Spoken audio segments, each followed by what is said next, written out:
আসসালামু আলাইকুম। আমি আজকে তোমাদের মাঝে একটা ছেলে একটা মেয়ের ভালোবাসা গল্প বলবো। একটা ছেলে একটা মেয়েরে অনেক ভালোবাসতো। হঠাৎ তাদের মধ্যে ঝগড়া হয়।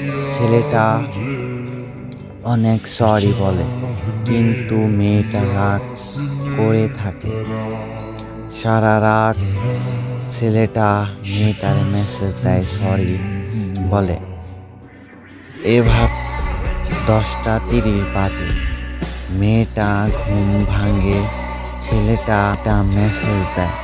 মেয়েটা সাথে সাথে অনেক কল দেয় এবং এভাবে বলে ঘুমিয়েছিল সরি।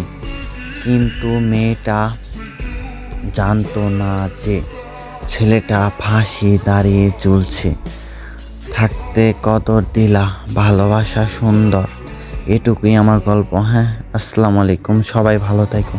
ভুল হইলে মাফ করে দিও।